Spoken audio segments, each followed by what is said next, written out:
Dəfələrlə dediyimiz kimi pulun maddi dünyada görünməyən enerjisi var. Bəzilərimiz pulu özünə çəkə bilir, bəziləri isə nə edirsə etsin, pul ondan qaçır.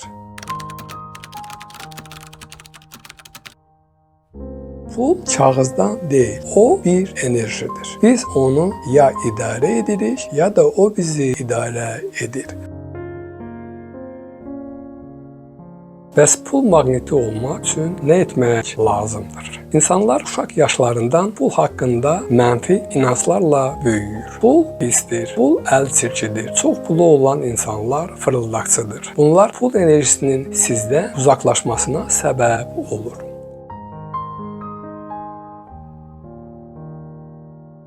Pul maqniti olmağın birinci və ən əsas addımı bu inancları dəyişdirməkdir. Ancaq bu dəyişim daxili dünyadan, şuur altından başlamalıdır.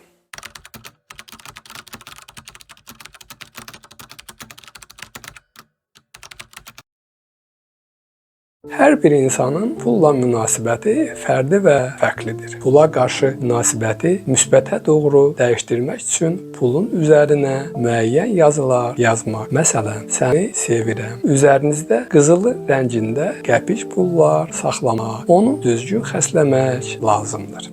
Yaxşı niyyətinizlə pul sizə daha asan gələcəkdir. Unutmayın ki, bənzər bənzəri çəkər. Bu, kainatın ilahi qanunudur. Əslində siz pulu yox, pul sizi axtarmalıdır. Amma pulun sizi axtarması üçün əvvəlcə siz onu çağırmağı bacarmalısınız. Bunun üçün pozitiv təlqin cümlələrindən istifadə etməlisiniz. Məsələn, pulu hər xərcləyəndə öz-özünüzə deməlisiniz ki, xərclədiyim hər pul mənə 1000 qat artıq qayıdır. Amma bunu deyərkən daxildən sevinç hissi ilə hiss etmək lazımdır.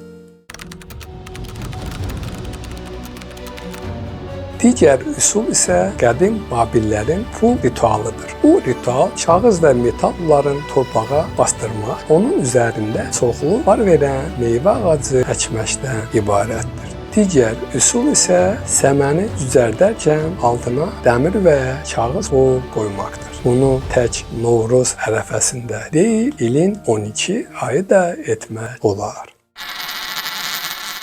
Beləliklə, pulun maqnit kimi sizə cəlb olunması üçün pul haqqında danışanda həmişə sevinç və xoşbəxtlik hissi ilə danışın. Pul qazanmağı çətin bir şey kimi görməyin. Onu nəfəs almaq kimi, təbii proses kimi görün. Pulun həyatınıza gəlməsinə birinci növbədə siz icazə verməlisiniz. Onun qarşısını alan batil inanclardan uzaq olmalısınız. Batil inanclar isə sizin hədəfinizə və məqsədinizə uyğun olmayan bütün inanclardır.